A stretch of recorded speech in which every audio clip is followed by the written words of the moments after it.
Well, hello. Today is Sunday, August the 29th, and this is Life Matters. Let's talk about it.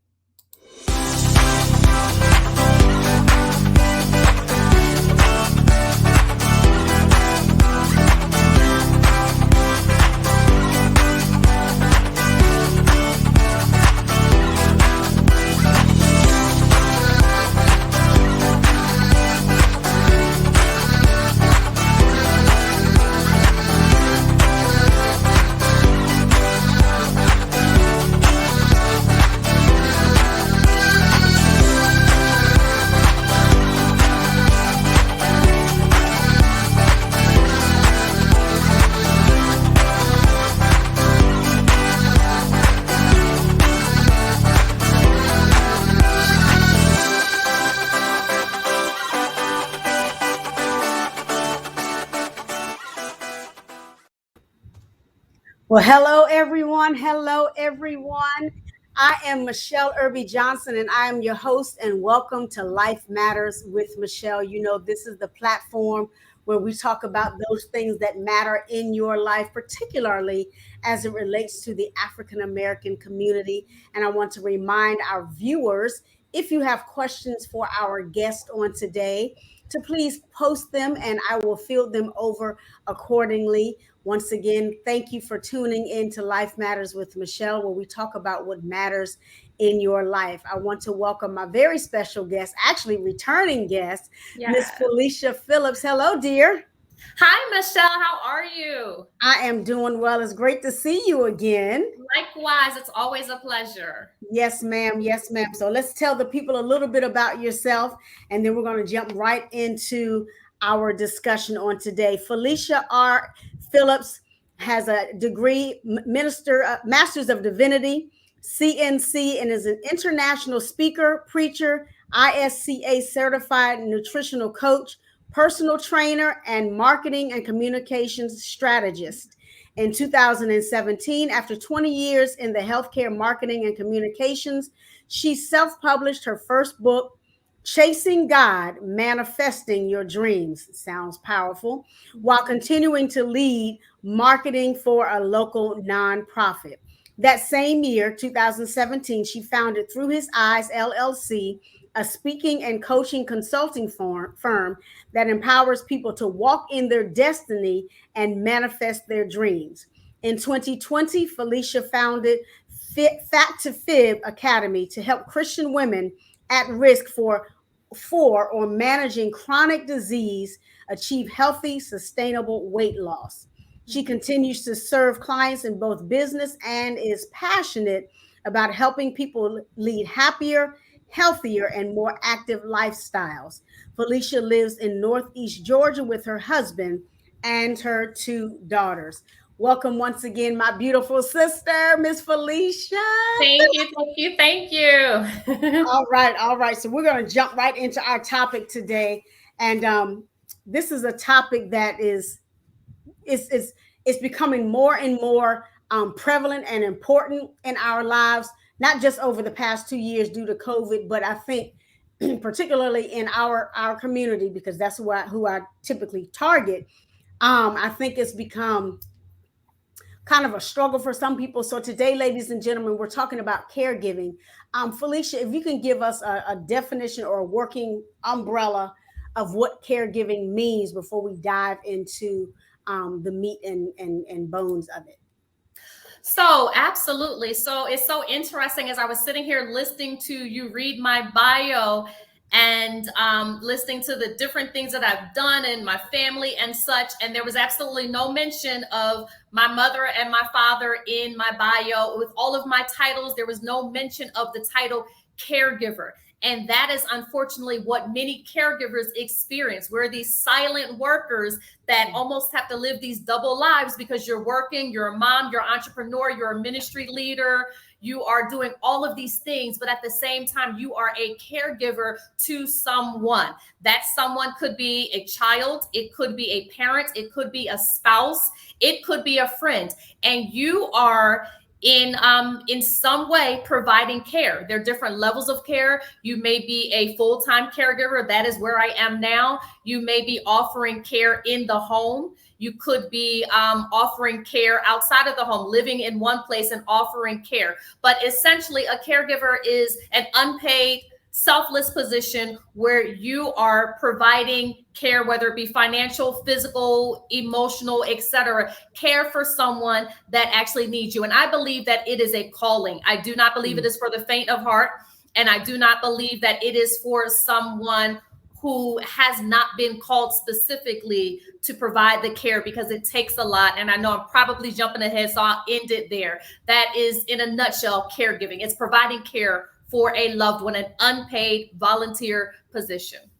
Wow.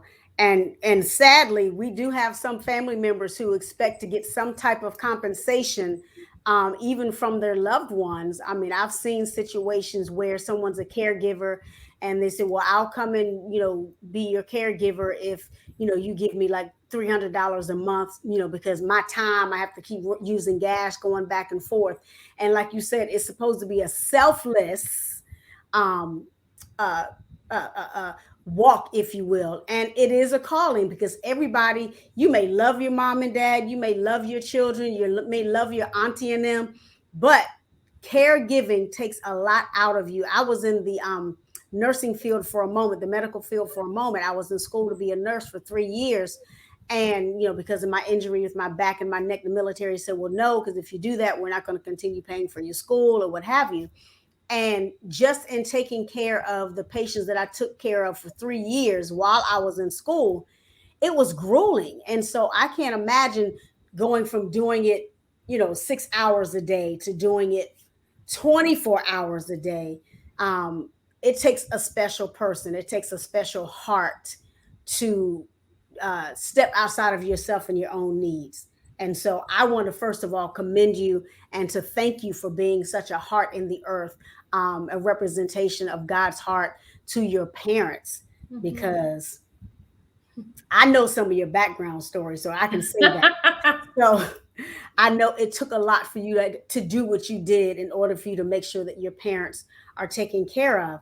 And essentially, that's what me and my husband did. We moved from Maryland to North Carolina to be closer to my mother, because she didn't have any children down here. She didn't have anybody down here necessarily who, if something happened to her, outside of her golden girls, that's what I like to call them, who live around her, but they're older than she is. And my mother's in her late 70s and her girlfriends are older than she is. So you can imagine them trying to help each other. So I said all that to say, sometimes you have to sacrifice your life, sacrifice you, in order to make sure that the ones that you love are, in a sweet spot or in a posture where they're being taken care of. I mean, Absolutely. I just had to throw that out there, because people thought that moving to North Carolina was just something like, hey, we just want to relocate. No, I wanted to be closer to my mother, particularly when she told me 3 weeks after the fact that she had fallen out of her bathtub onto the Wow. toilet and broke the toilet and laid there for a minute and all of this stuff. And I was like, well, Absolutely. I was like, what if she didn't get up? Right. It just shook me. So I knew I Right. had to get closer than 7 hours away. So now we're Yes. 25 minutes away. So I feel better that I can get to her a little sooner. So again, I want to commend you and all of the healthcare, the caregivers who are tuning in on today. So one of our questions already from the audience is, what qualities make a good caregiver? Wow, that's a good one. And I'll say this, never, before we get to that, because I don't know if I have all the qualities. I never imagined that I would be in a position where I would be caring for my parents. And just for background, for those of you who are tuning in, I am a caregiver, a full-time caregiver. I've been full-time since July of 2019. So I'm in my second year full-time, and we are in, I think, about our fifth year of caring for my parents. And this was not something that I chose. This was not something that I imagined doing at this stage in my life. I was at the height of my career and continuing to grow in my career. And so I think that what I've had to do is dig deep. I am a Christian. So the Bible tells me that there's some fruit of the Spirit inside of me, right? And so I have to remind myself of some of those. So someone who is patient, someone who is flexible, someone who can be compassionate. My parents, I started to say, my father is 74 years old and he has Parkinson's disease.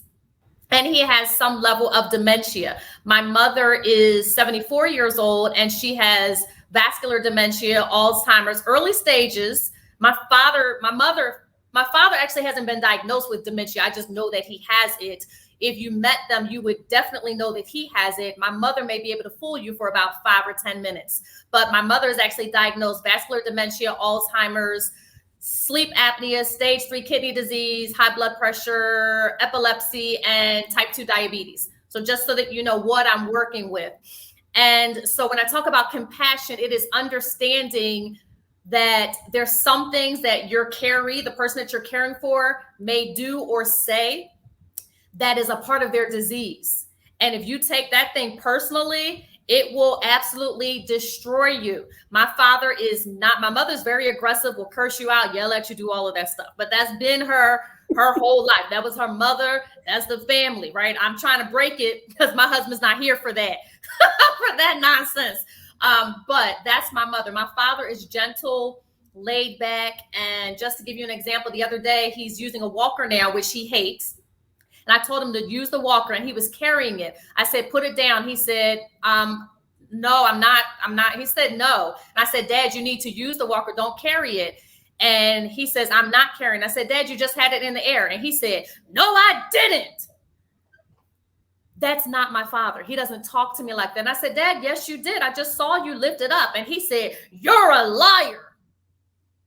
That's not my father. So in that moment, if I had received that, not understanding that he has dementia, that he has a lack of some of his cognitive abilities, and that this disease really changes everything about the person, I would have really been upset. In fact, when he made his way into the family room where he was going, my mother heard the conversation. So while I was calm, my mother flipped out. Don't you ever call my daughter a liar. And she went in on him. And the difficult thing is with my mother is because of her dementia, she doesn't have the ability to differentiate between what's my dad, what's the disease, etc. So compassion, patience, flexibility, a sense of humor, and love. Those are the things that come off as the top things that top my list. There are probably much more, and there's some characteristics that I don't have, that I'm sitting back like, God, you must be joking, because this is not me, and I don't know how you expect me to do this. So nothing but the grace of God that I'm able to do that. But it is a challenge. That's such a great question, because I struggle with this with my children, 17 and 23, and my husband, with their responses to different things that my parents do. Because I always have to say, it's the disease. That's not him, it's the disease. That's not her, it's the disease. It's really challenging with my mother because she already has a fiery personality anyway. And again, she was cursing us out and doing all that stuff before, before vascular dementia. But there are times when it is still, even in the midst of that kind of being a part of her normal personality, there are times when it is just heightened because of the disease. And it's hard to not internalize that and to be upset and to receive, the name calling. My mother calls everybody idiot, dummy, or whatever. Just all of that is very hard. I try to make sure she's not doing it to my children, and I try to step in, when it involves my children, because they're not in the same space as me. I also have dealt with Alzheimer's previously. My grandmother, my mother's mother, had Alzheimer's. So this is not my first time around with this disease, but it is for my children and my husband. So I'm constantly, we're talking through, they're not doing this on purpose. Sometimes they think that they're doing stuff on purpose. They're like, they know. And sometimes they do know. So it's just, it is difficult. You have to have a sense of humor. My mother knows enough to hide high fat, high calorie foods that she gets at the senior center. They play bingo and they give them prizes. They win prizes, and it's always food that's going to kill her. So she knows how to sneak and bring that stuff in the house. But then at the same time, she can't remember to take her medication, or she doesn't know if she's eating breakfast. And so you can't really tell what they remember and what they retain, or when their brain is functioning and on point and when it's not. And so that becomes a challenge as well. Well, one thing I heard you say without you saying it is you got to have tough skin. You Absolutely. cannot be in the call of being a caregiver and be thin skinned, because like you said, they will say things, they will do things. When I was, working at Johns Hopkins, if you in the wrong place, they might throw something at you that, it may be an inanimate object or it might be some bodily stuff. Mm-hmm. So you have to be able to know, when to forbear, when to be like, you know what, like you said, it's the disease, it's the disease. And so if you don't have that own, uh, your own mindset to the point where you're understanding that you're dealing with the disease and not the person. Same thing with spirit. When we're dealing with Yes, people I who was are about to honorary or say that. whatever, Absolutely. it's like you got to deal with the spirit in operation and not the person, because Absolutely. the person is lending themselves to the spirit. So it's the same thing when you're caregiving. It's the disease. It could be the medication. It could be anything that has them off kilter from what is normal, Right. in our eyes, based off of who we know them to be. Correct. So yeah, being tough skinned and having some grace. Yes, yes, Uh, and lots of prayer, lots of prayer. you got to be. So you don't get caught up. Yeah, because the enemy will. Don't be on a bad day when you've had a hard day at work, and not you, because this is your full-time calling, but for those who have to do dual, they have to come from work, relieve the help, and then be at work, be at home themselves with their ailing parent or whomever. They're exhausted from work, and now they got to turn around and do double duty, come Right. down from being at work, be a caregiver, feed the family, feed the dog, feed the cat, and all of this, and still be able to keep their mind about them. So yeah, it takes a lot of prayer. And again, my hat goes out to you, my heart goes after you. I don't know if and when my mother will ever get to that point, but I know that it's a labor of love. It is certainly a Absolutely. labor of love. Absolutely. And you want to have those conversations now, and you want to think about those things now. Hopefully, it won't ever come to that for you personally or for anybody that is listening. Hopefully, your loved ones won't get to the point. I was just home a couple of weeks ago and saw my friends, one of my best friends, her parents. And, I said, I can't help but look at people that are the same age as my parents who are living independently and doing just fine. And, there's nothing wrong. And, sometimes I feel some type of way about that. Not that I want everybody to experience what I'm experiencing, but more like, Lord, why is this my reality? But at the end of the day, we don't know. And so the best thing to do is to be able to plan. I would rather that you plan and think through, what will I do if my mother or my father or my husband needs care for me? How will I pay my bills? Where will we live? Will we, Mhm. if we're out of town, will we move to that same town? Can we relocate? Think about all of those things, plan for it. And if you never have to use that plan, that's amazing. It is absolutely amazing. But if that should come up, you've already taken the time to have some conversations, particularly with your loved one, before they get to the point where they are not able to mentally keep up with the conversation or make those decisions. Have the conversations now. Find out what it is that they wish to do. What do they want? I know my parents don't want to go into a nursing home, and I will do my best to honor that wish. However, I will make sure that I honor God and myself and my husband above that. So Yeah. if we ever get to a point where it is beyond what my husband and I are capable of doing, or we get to a point where it is becoming a problem with what God put together, amen, then we will have another discussion. But at the end of the day, you talk, you communicate. My husband and I talked through this. Now, I will say we didn't know we were becoming caregivers. We actually thought we were moving my parents closer to where we lived back in Philly area.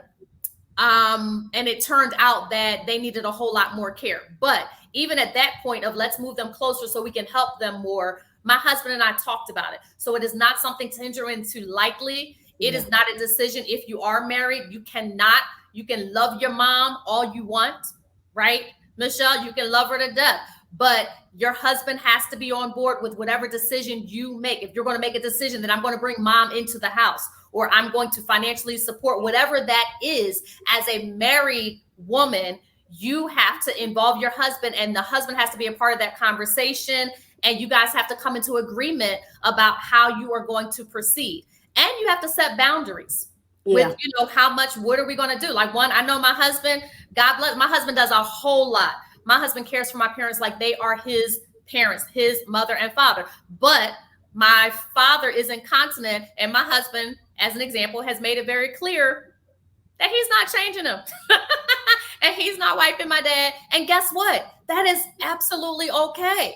Because he set his boundary, and we've talked through what needs to be done. So setting boundaries, being on one accord, and also considering if you have, I'm the sandwich generation. So my baby, I was just looking at her in church today and telling my husband, like, I can't believe she's almost she's almost 18. My baby will be 18 on December the 6th, my little one.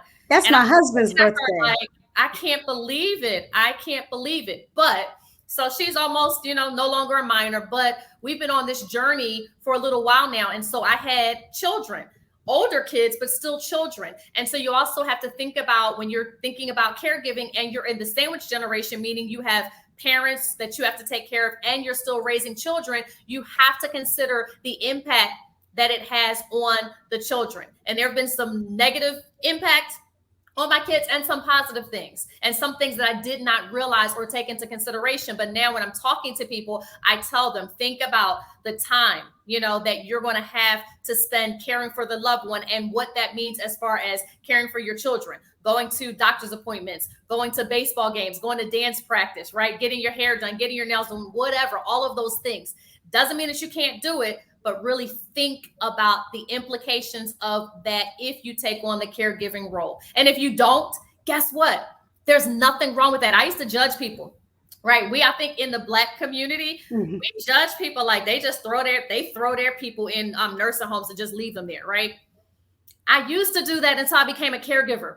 I promise you, I understand, and I absolutely support every single person who has decided that I can't do this. Right. Because when you take it on and you're not built for it, when you take it on and it is not a part of your calling, you are not doing any good to yourself, your family, or your loved ones. And so those who have said, I can't do this, I say research, look for other options, find a good place, save the money, pull the retirement income, whatever you need to do to put your loved one in a safe space, but do not feel bad at all about the need to place your loved one in a facility should it get to that place. And I no longer judge people. Listen, it is all individual. Do what you need to do.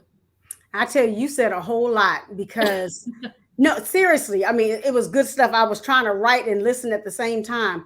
But one of the things you said was set boundaries, because, if you don't, then you can't take care of yourself if you don't set boundaries. Absolutely.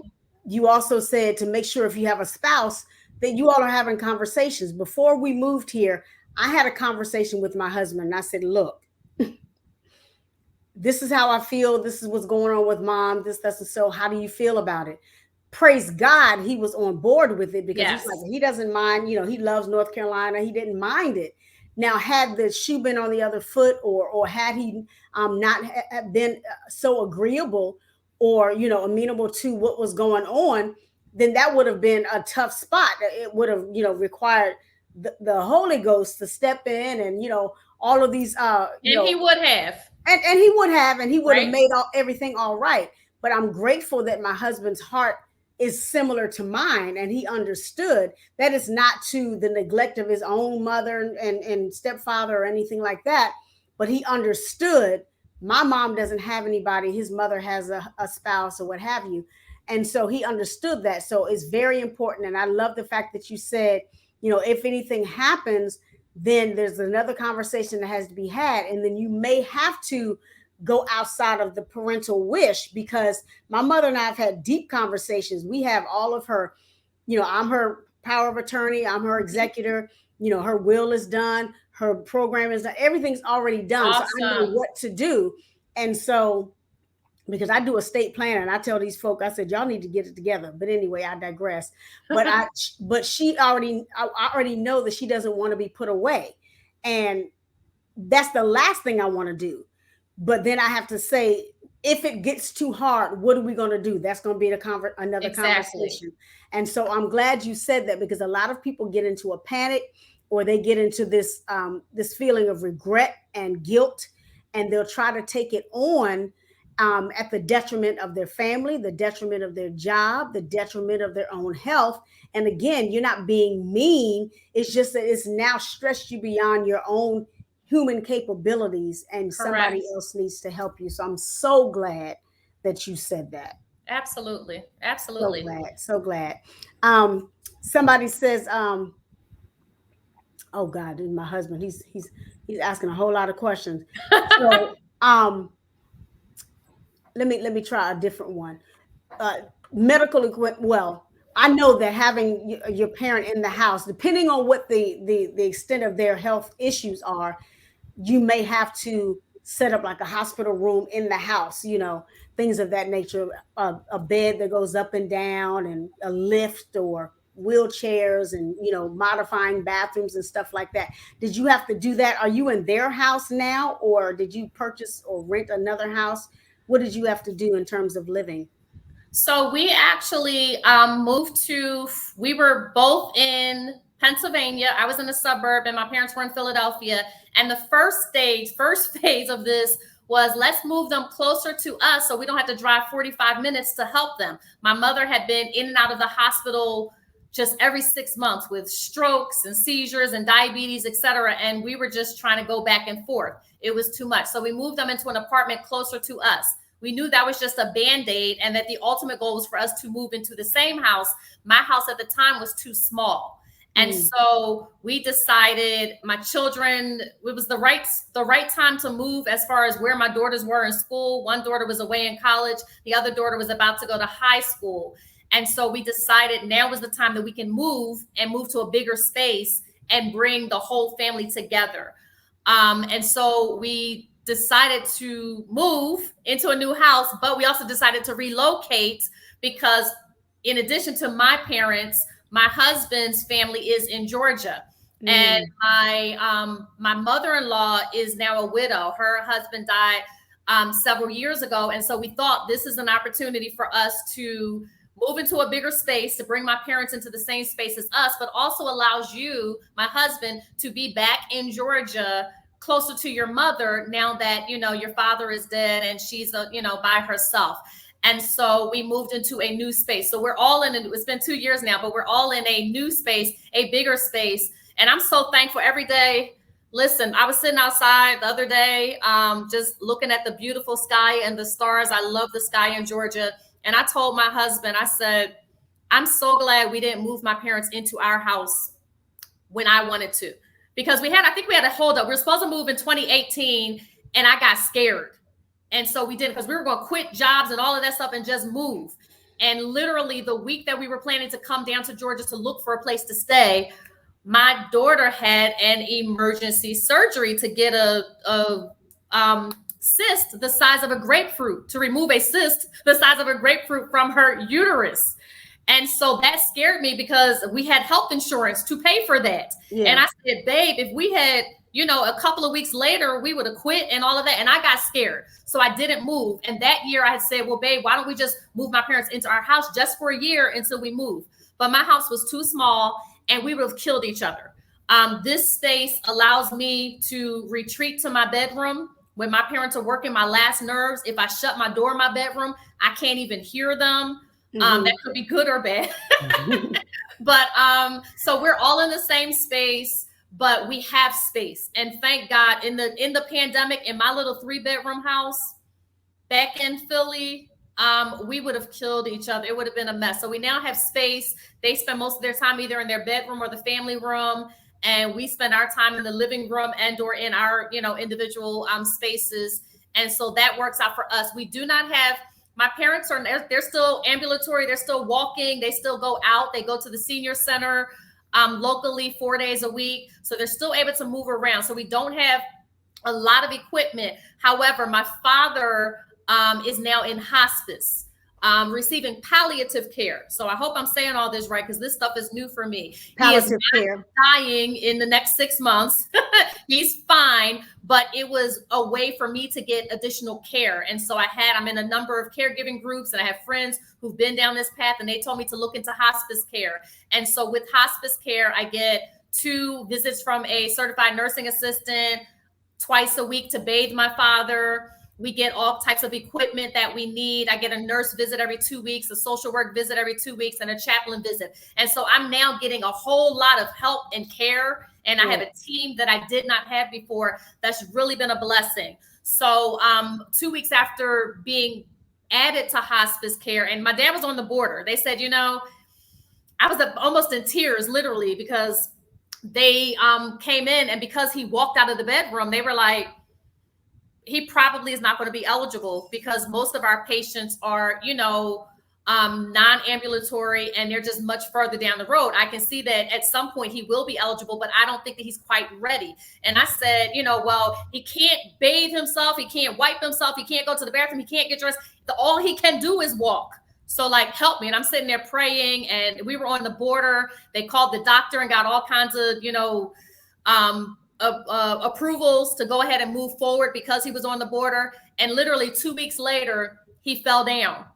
And when he fell down, it was like, okay, we know he definitely needs it now. So he's a lot slower, and he has a walker, and he has a wheelchair, and we have I forget what it's called, the gait belt that he really doesn't use.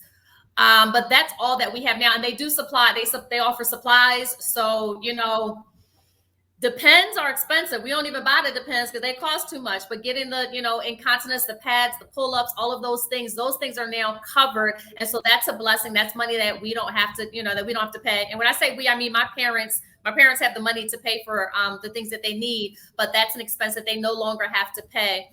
And we have also, we got a chair for the shower. So my dad's able to sit down in the shower. So any type of equipment that we need, we're able to get for my dad through hospice. For my mother, I don't really have anything. She doesn't really have a need as of yet. And even the hospital bed, my dad just doesn't need it yet. At some point, a lot of Parkinson's patients are non-ambulatory. And so they do need the hospital bed and the raised arms and all of those things. He's not at that stage yet. But should he get to that point, it would just be reaching out to my hospice team and requesting that. So hospice has been a blessing. If you are caring for someone and you need some additional help, just ask. I mean, I didn't know that I was going to be approved. I was on the border. I was, praying for favor, and it has been a blessing. It certainly doesn't provide all of the care that I need. But it is so much more than I've ever had. We've been doing this since January of 2017. And so this level of care is more help than I've had the entire time that I've been a caregiver. And it really is a blessing to me.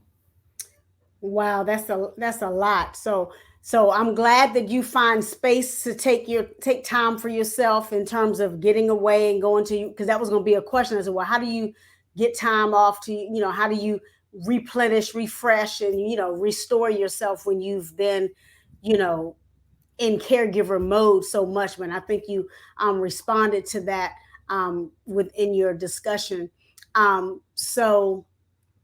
I add this? With hospice care, we get 5 days of respite care every 60 days. 5 days where my father goes to a hospice facility and he stays there for 5 days and we get a break. Woo! I haven't had that kind of break. So far, the breaks have meant that my family can't travel all at the same time. So we have all individually gone away. I was going away a lot speaking and traveling before COVID. And between COVID and caregiving, I realized I couldn't travel as much. And so I'm not traveling quite as much, but my husband and I try to get away as often as we can. We're going away on Sunday. I'm so excited. On Saturday. We're going away for a couple of days. And then my daughter had her birthday weekend where she was able to get away. My younger daughter went back home to Philly. So we break it up, but we haven't been able to all go away because somebody always has to kind of hang back for my parents. And even with my dad going to hospice, it's been a welcome break and we enjoyed it. My mother, I think, feels guilty about admitting. She would never admit that she enjoyed the break. And that's something that I want to say to people that are listening. Be okay with that. You do need the break. And there's nothing wrong when you're on 24/7. My mother bathes, dresses, buttons up, unbuttons, changes diapers, does all of that for my father every single day. And he calls her constantly. And so it's okay. They've been married for 47 years. It is okay for her to need a break. It is okay for her to want to go out. And it's the same thing for you. And then my husband and I try to get either date nights or getting away completely. So this Saturday is getting away completely. We are going away, passports ready to go, and we're out. But they're going to be with my children, with my oldest daughter, not with Respite, because we already had our Respite break less than 60 days ago. So, but it is important to get those breaks. And I can tell when I'm burning out. I went away in June and didn't realize until I came back how burned out I was. Because normally when I take a break and come back, you should, when you really do what you need to do, you should feel refreshed and you should feel empowered and equipped to be able to do everything you need to do. And I was finding that the little breaks I was calling myself giving, I was coming back and within 5 minutes, think about going to a job that you hate and going on vacation. And then as soon as you get back, the same drama, the same mess, and you feel horrible. That's how it was. I came back and I was still feeling angry and short and brash with my family, you know, with my mother and my father. Well, when I went away for my birthday, we went away for about 5 days to Florida. And it was like our test run of being away and letting my children be there with my parents. And I came back and the first day felt great. And the second day felt great. And the third day. And I'm like, wow, I really gave myself what I needed this time. You know, I really took the break and I don't feel immediately drained. Normally, like I said, I would come back after a day or something and they would just say something or do something and I was just already spent. And it's like I didn't get what I needed. So it is so important to take the break. I plan to use every 60 days we get a break. I plan to use every I'm counting the next one. I plan to use every break that we get, provided that my father is in a safe space and he's being taken care of. And he was. They spoiled the heck out of him, waited on him hand and foot, got him confused because he thought he was coming home to the same level of care. And I had to tell him, I said, they better back off. He has a wife, okay? Back off. But it is so important to get the break. And also, I do see a therapist. I know I'm just jumping all over the place as you're responding with your questions, but I just want to make sure that I hit some things that are super important. So I started seeing a therapist. We started caring for my parents in January of 2017. And by March, I remember sitting in my office all day, crying all day with my door closed. I was still working full time. I work now, but I run my own business and God has blessed me to be able to operate businesses around my schedule and flexible enough for me to be able to earn an income and care for my parents. But at that time I was working outside of my home as the head of marketing and communications. And that day I sat in my office all day long and cried. And I finally called my husband and I said, I need you to get me some help. And he called his job and he called the HR and talked to the employee assistance program. And they gave him the list of people and he scheduled me for a therapist visit with my EAP. I think we had 6 EAP visits. And then after that, we had to, you know, pay whatever we had to pay through our insurance.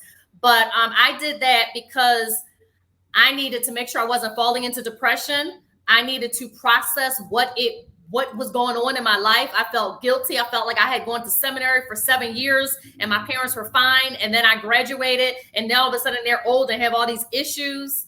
And it was just hard trying to work full time. Like you talked about earlier, trying to balance, you know, wearing my marketing and communications hat as the head of this organization, but then going to a doctor's appointment and finding out your mother has Alzheimer's and needs 24-hour care, and then coming back to work after you fed them and did all of that and told them you had to go back to work and then pretend that you really care about what has to go on for the rest of your day or the meetings that you now have to sit in. It was so difficult and so overwhelming. And so I started seeing a therapist and we took a break when I moved. Thanks to COVID, I'm still able to see her virtually because we're in a different state now. But I do see a therapist and that gives me the opportunity to make sure that I am caring for myself and getting what I need. And when I'm not, that I'm being given some coping strategies and ways to handle what's going on so that I'm processing everything, not only as the caregiver, which is what I typically do, but as the daughter. Yeah, as the Oftentimes as person. a caregiver, I don't get to be the daughter. There are very few moments where I feel like I get to be the daughter. I'm always the caregiver, figuring things out and handling conflict and doing medication and doctor's appointments and talking to doctors and nurses and such. And I don't get those moments where I can just be the daughter, where my dad can be a dad. I honestly can't remember the last time that I felt that kind of feeling, which there's a term for that. I can't remember. I think it's called there's anticipatory grief where you're waiting for the person to die. But there's another type of grief where the person is still living with no, there's not an expectation that they're going to die. Whatever that term is, that's where I am now, because I don't have parents in the way that I had them previously. There's certain things as a mother that my mother can no longer offer me, that my father can no longer offer me. And so I grieve those things, but yet they're still here. And so sometimes people don't understand what that looks like. But, God shows up, and there are moments where I do have, at least with my mother, I really can't remember with my father. That's unfortunate. But I do have moments with my mother where it really feels like that mother-daughter relationship and not me being the caregiver and, just trying to handle business.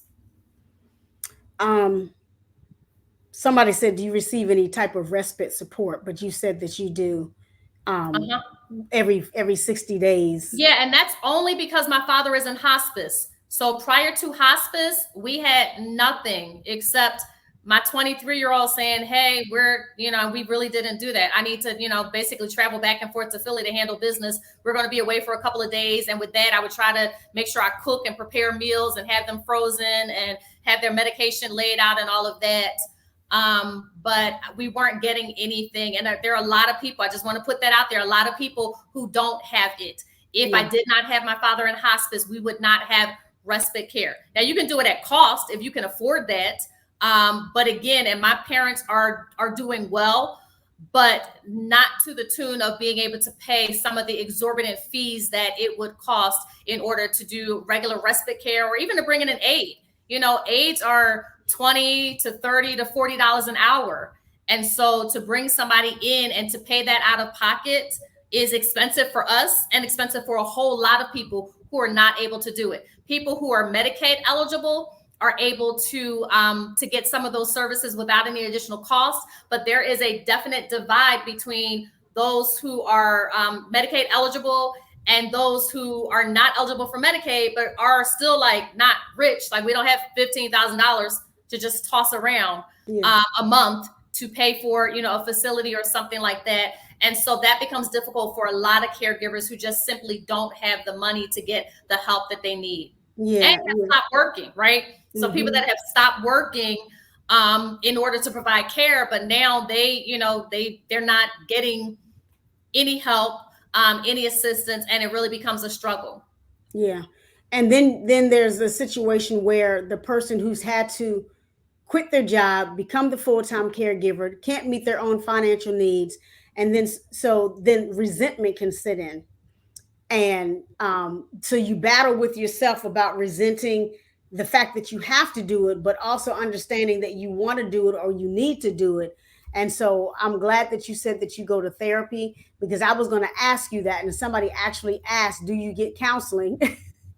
Yes. Before I could ask it. Every 2 weeks. It's necessary. We used to say, care for the caregiver. You have to be able to take care of yourself, because like you said, when you burn out and you've gotten yourself to a place where depression sets in, you become emotionally and mentally unstable. And I don't mean in terms of like a schizophrenic situation, but where you're just like falling into such a deep cavern, that you can't help yourself, yet alone help somebody else.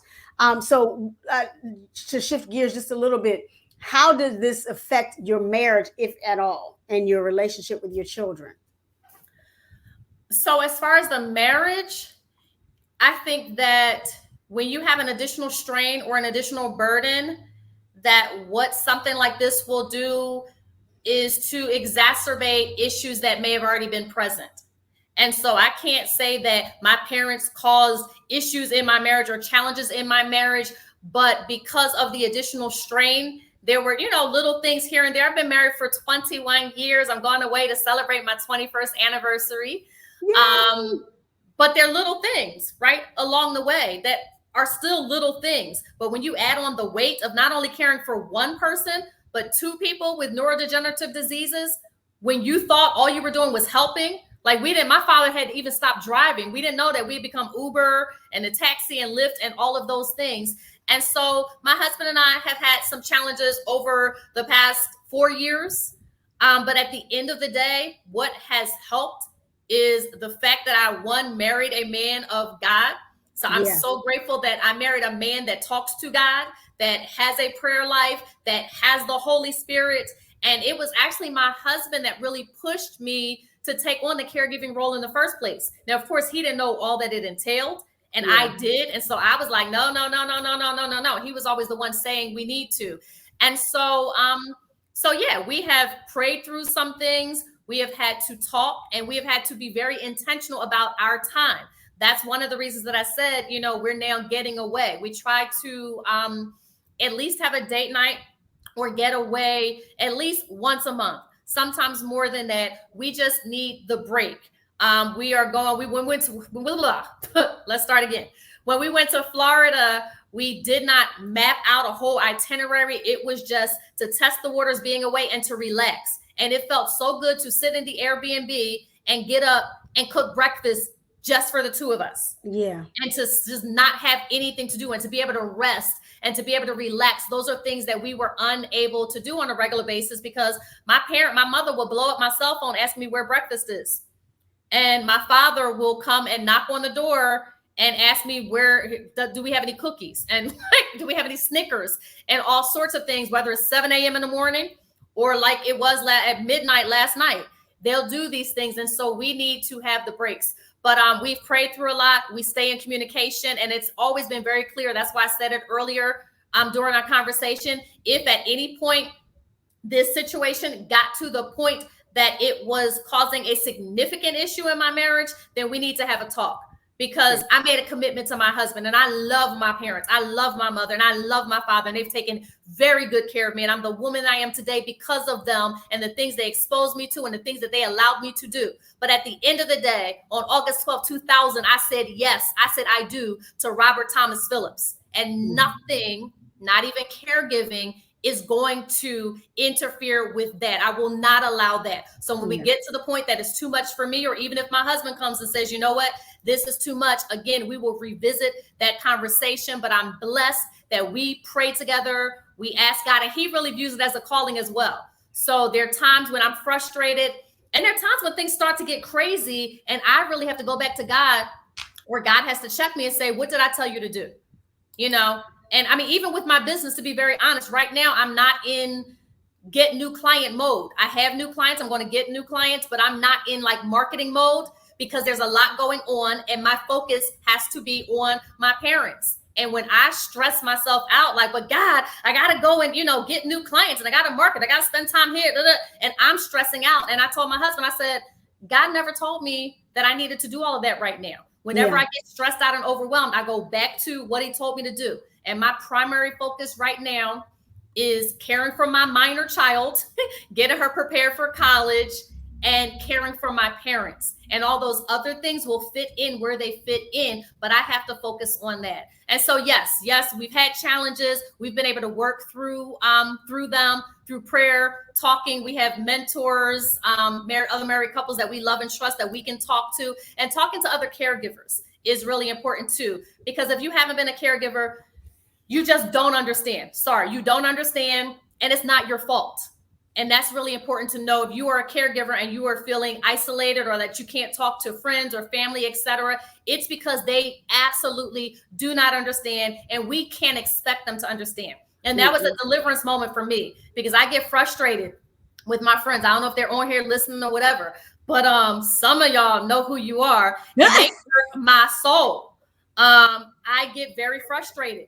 They're in different stages in their life, and they just don't get it. And so I've had to come to a place where I just understand that they don't get it, and they're not the ear for me to vent to, or the people for me to talk. They're always going to pray for me and love me and all of that, but they just don't understand. And so I find support from caregiving support groups online, people that are dealing with others that have Parkinson's or dementia or Alzheimer's, people that understand things that go on in my household, that when I share with some of my friends, it's either too heavy, too much, or it's just like so unbelievable. But when I talk amongst other caregivers, they get it. And my husband and I, we get excited. I'll be like, babe, look at this thread today on Facebook in this group. And they're talking about something that we deal with every day, and they get it. They understand it. So that's been really helpful for us. Wonderful, wonderful. Well, ladies and gentlemen, we have been talking to Miss Felicia Phillips, and we are talking about caregiving on today on Life Matters with Michele. A very needful conversation, a very necessary topic. And, you know, if you're out there and you need help, you need someone to talk to, please reach out to Miss Felicia Phillips. Her email address is mrsfphillips@hotmail.com, or you can find her on Facebook, IG, and YouTube under the hashtag, or the title. I don't even know the handle. That's the word I'm looking for. Under the handle, Hanging with the Elderlies. Once again, if you are in this predicament, or if you're in this calling, if you will, of caregiving, please reach out to Miss Felicia Phillips. Her email is mrsfrphillips@hotmail.com, or you can find her again on Facebook, IG, and YouTube under the handle Hanging with the Elderlies. I've watched some of those on YouTube too. I said, oh my God, Felicia. But again, we are talking to Felicia Phillips, and we're talking about caregiving, which is in fact a calling. Our time is running away from us, but I want to ask you this last question before I do my announcements. Are you, or do you know how to, or do you have any advice on preparing for the possibilities of caregiving later in life, or even, you know, with the reality of transition of those that you've cared for such a long time? Any advice for people who may be there, or people who are anticipating being there? Yeah, so that's actually why I started Hanging with the Elderlies, which is a Facebook page, YouTube channel. We're also on Instagram. And what I tried to do, I've been a little off course caregiving and, you know, running my business, but what I try to do is offer an authentic glimpse into caregiving. And so I try to share the dirty and the ugly, some of the good stuff, some of the funny stuff, but the realities, the days that, you know, I'll say in a minute, I'm ready to drop kick my dad. I've said, you know, I want to punch my mother in the face right now. I try to be very real so that people get a sense of what this entails. And again, I say, have the conversations now. I wish that I had thought about this. We all think our parents are going to live forever. We don't think about it. I never imagined that, even though my grandmother lived with us, my grandmother had Alzheimer's and moved in with us while I was away at college. And so I lived this as a child, but never imagined that 25 years later that my mother would be doing the same thing. Have the conversations, have the difficult talks now. Find out what their wishes are. Find out what you're willing to do. Come up with a plan A, B, and C. Decide how much money they'll need. Look for changes in their health or in their cognition. If, you know, their memory issues or health challenges, just be a little bit more in tune so that you know what types of questions to ask. You may need to get more involved in their health care. Have the conversations, talk, and plan. Think about it. The worst case scenario, best case scenarios, financially, emotionally, how much, you know, support you're going to have from family. Do you have siblings? Are there other people that can help? You just have to begin to think about this stuff now. It's so much better than waiting until you're thrust into it, right? Some people, you know, maybe your loved one had a stroke. They were absolutely fine, and now they've had the stroke, and now you're being thrust into this lifestyle. If you can plan for it in advance, it's so much better, and it gives you an opportunity to weigh all of your options without the rush and without the need to make an immediate decision, and think about what it is that you're going to do and how you're going to handle. And I think that's the best thing that you can do. And make sure that you have a support group. Again, the support may not be your normal support group, may not be your go-to for everything else. Find other caregivers that can share from their experiences, that are going through what you're going through right now, and that can help to prepare you. And again, I'm available for that. If you want to get a peek into our life, check us out on Instagram, Facebook, and YouTube at Hanging with the Elderlies. Thank you, thank you, thank you. Once again, ladies and gentlemen, we are talking with Felicia Phillips and we're discussing caregiving. You can catch this show on YouTube at Life Matters with Michele TV official. Don't forget to subscribe. That way you can catch our shows after they've already been aired. You can also listen to the show on Fridays on sensationalsoundsradio.net at 4 o'clock p.m. So we're all over the place. We're on YouTube, like I said, Life Matters with Michele TV official, and we are on sensationalsoundsradio.net every Friday at 4 o'clock p.m. I am now booking guests for 2022. So if you want to be a guest, please reach out to me. Visit my website at www.imij.com/contact us. And there should be a radio button there that says Life Matters. Once again, we are talking to Miss Felicia Phillips. We've been talking about caregiving, and it's such an important topic. I'm sure we probably need 3 hours to discuss all of this. But once Absolutely. again, ladies and gentlemen, if you've missed anything, please go back and watch the show on Life Matters with Michele TV official, or listen to it on sensationalsoundsradio.net. And, because I think, especially in our community, we become so nonchalant, I'll put it that way, about what's happening and the fact that none of us are living forever. We don't know what tomorrow holds. The Bible is very clear on that. But when we know that our parents are getting up in age and they need us, we cannot be selfish and say, well, they didn't take care of me, or they didn't do this, or what's in it for me. That's not what this is for. The Bible tells us that we're to honor our parents, and that way we will have long days on this earth. And so I commend you. I honor you, Felicia, and all of those other caregivers out there. We have a lot of caregivers who are part of my group, and Hmm.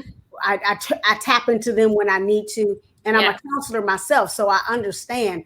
But until we have stepped into the shoes of an actual caregiver, we will never be able to understand the gravity of it all.